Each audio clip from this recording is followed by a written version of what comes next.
On my orders, the United States military has begun strikes against Al-Qaeda terrorist training camps and military installations of the Taliban regime in Afghanistan.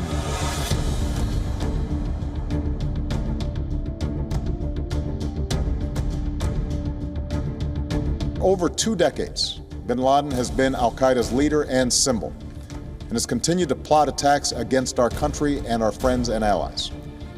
The death of bin Laden marks the most significant achievement to date in our nation's effort to defeat Al-Qaeda.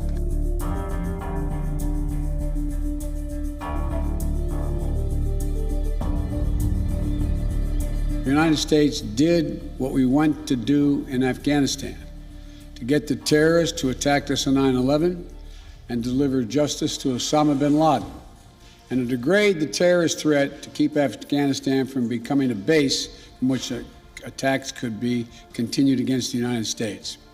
We achieved those objectives. That's why we went.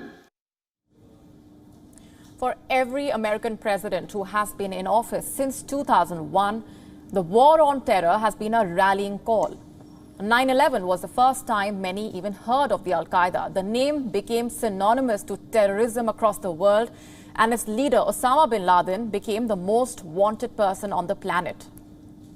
This week marks the 20th anniversary of the 9/11 terror attacks. Bin Laden is long dead, but the group he created is very much alive. No matter what US presidents tell the world, Joe Biden defended the US withdrawal from Afghanistan, saying that America had achieved its objectives in the region. Kill bin Laden and diminish the capabilities of the Al-Qaeda.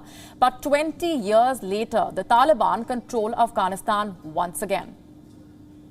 The Al-Qaeda is congratulating Taliban, and they now have a safe house to rebuild. Al-Qaeda released this statement on the Taliban's return, a congratulatory note on taking the country. It said, and I'm quoting, "We congratulate the Islamic Ummah on this historic victory that has been achieved at the hands of the resolute Afghan nation, a symbol of resistance against invading imperialist powers. Afghanistan is undoubtedly an impregnable fortress of Islam."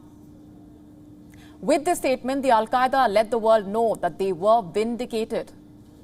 The group has been lying in the shadows since bin Laden's death, and this was their crowning moment in years. The Taliban's victory vindicating their wait and watch strategy. The Al-Qaeda is said to be bound to the Taliban by a pledge of allegiance. It was first offered by bin Laden to Taliban's Mullah Omar in the 90s. Many say it was one of the reasons the Taliban provided safe haven to the Al-Qaeda, even declining to hand Osama bin Laden over to America after 9/11. It even maintains strong links with the Haqqani network, a wing of the Taliban. The fight against terror has changed drastically since 2001.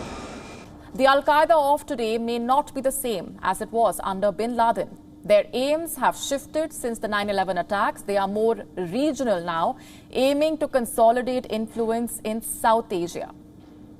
Last year, the Taliban promised to cut off all ties with the Al-Qaeda.